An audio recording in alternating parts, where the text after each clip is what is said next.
Hello and welcome to Holiday Cheer. They call me Zerbinator, and this is the show that informs and explains and discusses holidays. Tonight's episode celebrates Christmas. Wishing you a Merry Christmas and a Happy New Year. Growing up, Christmas was definitely an adventure. I've said in other shows that I do that my dad worked for the government and the local police department. And every year he would set up new ways to try to trip us as we would sneak down the stairs at Christmas time. One year in particular, 1979, my brother tried to sneak down the stairs first, only to get caught by the tripwire that my dad had put at the very top of the stairs. The little siren went off and Brian was busted. He stated that he wanted to go to the bathroom, but he thought someone was in there, like Grammy or Grandpa. Both on my mother's side, they came every Thanksgiving and stayed until after Christmas. But, good try, Brian, didn't work. Dad caught him, smacked his butt, sent him back to bed. Now, this was a huge deal back in those days because you didn't see this type of stuff set up in homes, except in watching the A-Team or something like that. So let's begin this story from the top. Before we continue with the show, I thought it would be nice to play you what I took the theme song for Holiday Cheer from. It happens to be a Christmas song that my sister Gina and I did a long time ago. 10 years ago, actually, in 2004. It's called The Christmas Melody. You could put it together the way you want. I recorded it using a MIDI controller and programming our voices into the computer. Enjoy.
It was Christmas Eve, 1979.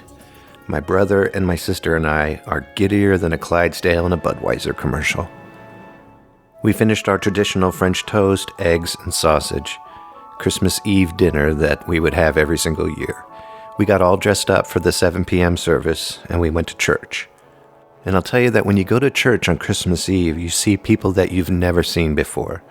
All friends and family that arrive for the holiday all joined together, making it impossible to find a seat. Some years we would be stuck in the back, trying to look over everybody's heads and listening to the music way off in the distance, or listening to the priest way off in the distance. Or some years we get lucky and be able to sit in front row, and you felt special when it was front row. Well, this is Christmas Eve, 1979, front row, great seats in the house. I could see all the decorations, and I could see everything. We had the Mass, sang all the Christmas carols, talked about the birth of Jesus, And then after the Mass, we would head back home for some pumpkin pie and to read the part of the Bible that Linus reads every year in the Charlie Brown Christmas special.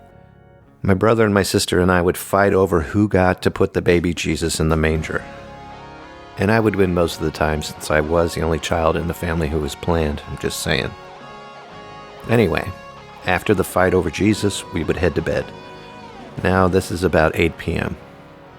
Up until 1977 or 78, my sister would sleep in our room on Christmas Eve, but I was 9 now and it was just my brother Brian and myself. I would go find a good Christmas music station on the radio and try to relax to fall asleep, which was not gonna happen. I think I passed out around 3 a.m. out of sheer exhaustion. Most Christmas Eves as a kid, that's what I did. I still woke up at 6 a.m. to run around the house rampant and wake everybody else up for Christmas. But this particular night, I heard Brian trip that wire. His plea was a lie. He got a bit of a mumbling, and I heard him get sent back into bed.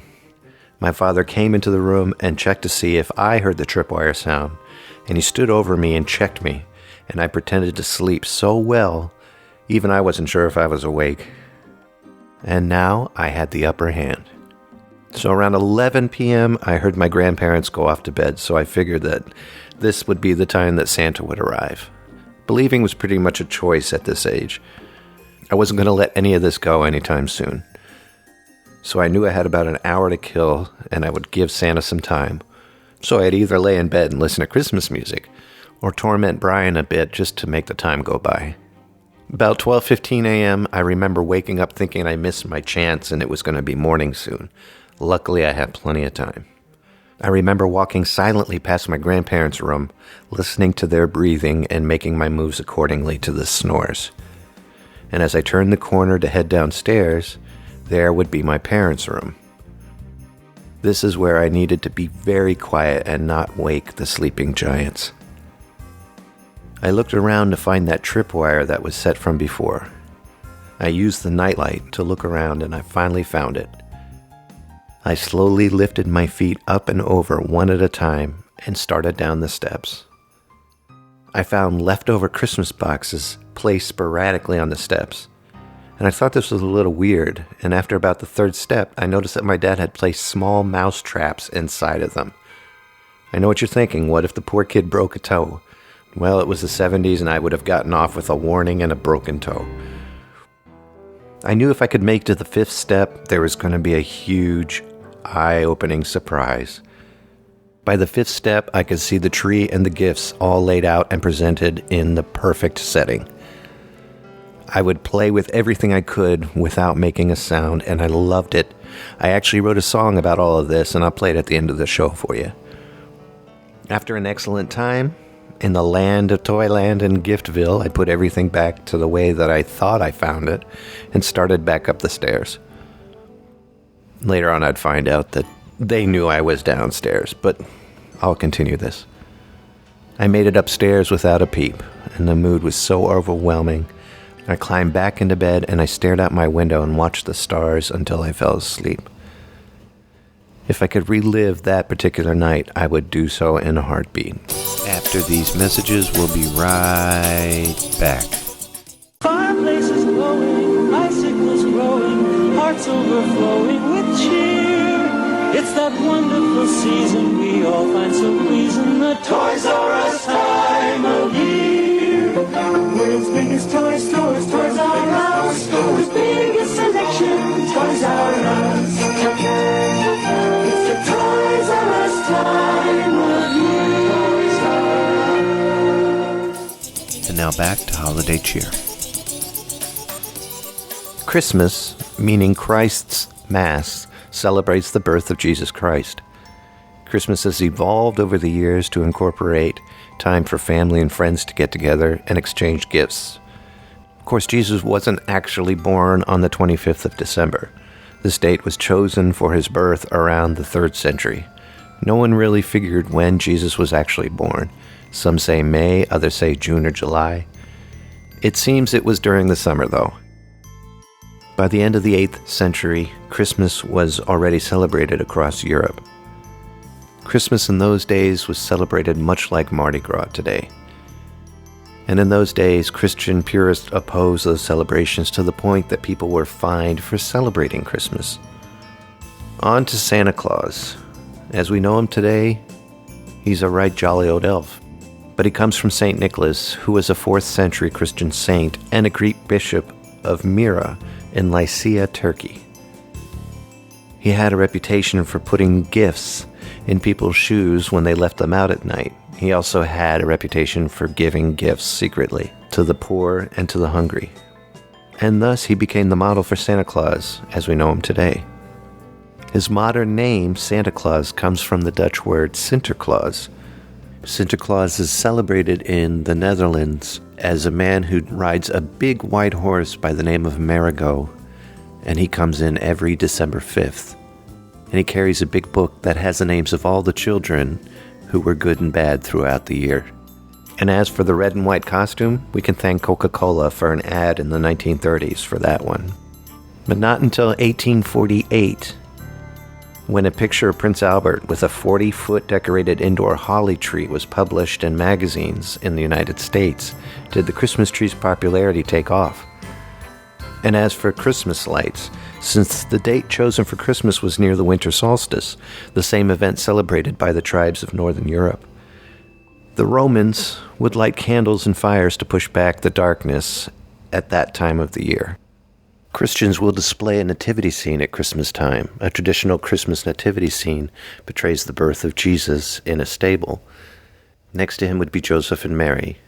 You'll often find above the stable an angel leading the kings and the shepherds to the place where Jesus was born. But for the true meaning of Christmas, I figured I would let Chris Shearer, the boy who played Linus Van Pelt in Charlie Brown Christmas, explain further. I can tell you what Christmas is all about. Lights, please. And there were in the same country shepherds, abiding in the field, keeping watch over their flock by night. And lo, the angel of the Lord came upon them. And the glory of the Lord shone round about them. And they were sore afraid. And the angel said unto them, Fear not.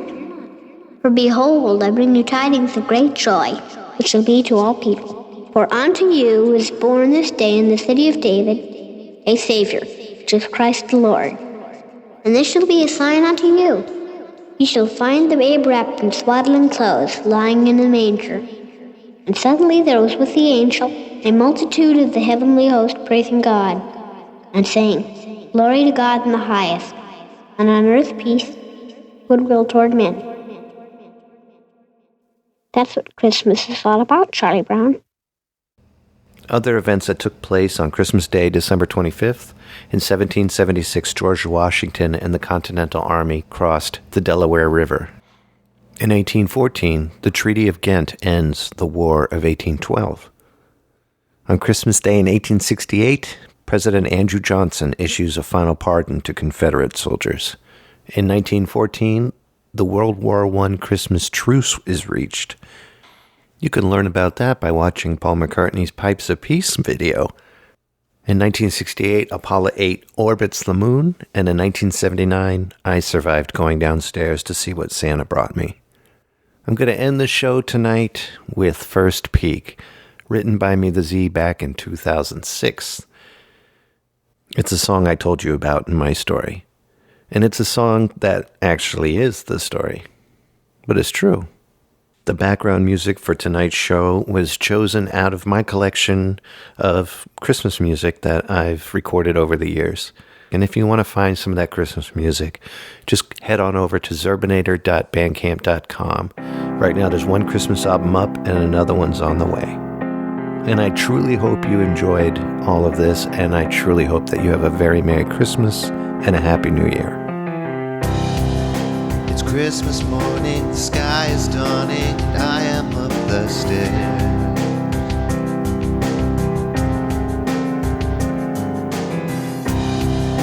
The gifts are waiting, and I'm debating, should I go down those stairs?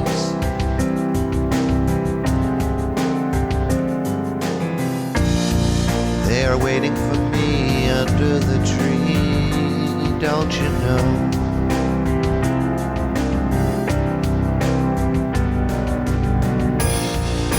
Santa Claus has come and gone, now it's time to go.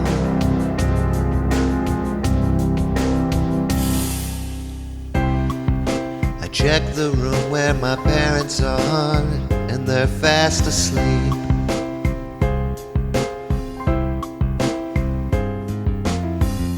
I sneak to the stairway, quiet as a mouse, stepping nice and neat.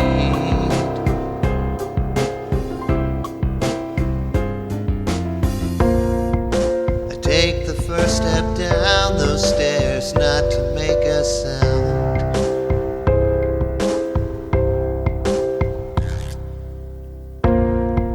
The second step's a little tricky, but I'm gift-word bound.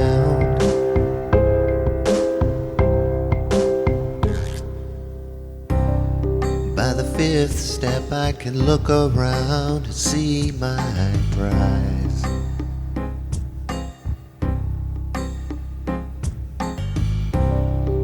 And what I saw dropped my jaw and my eyes opened wide.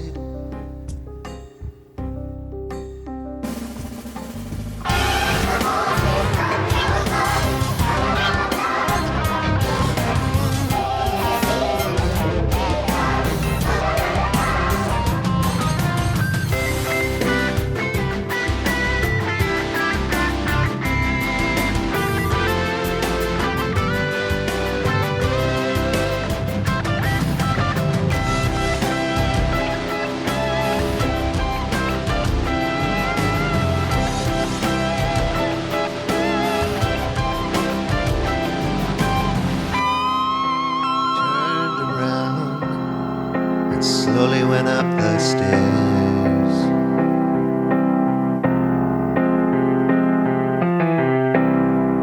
The mood overwhelming for what I have shared.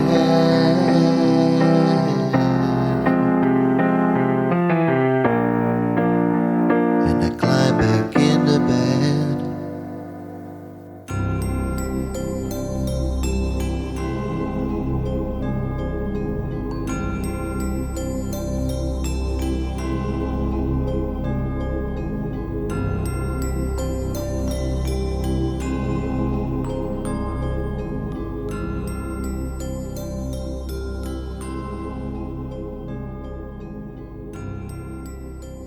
All of Zerbinator's music and podcasts are under the Creative Commons license, which allows retelling and rebroadcasting as long as the author is notified and credited. For more great escape pods, please visit www.zerbinator.wordpress.com.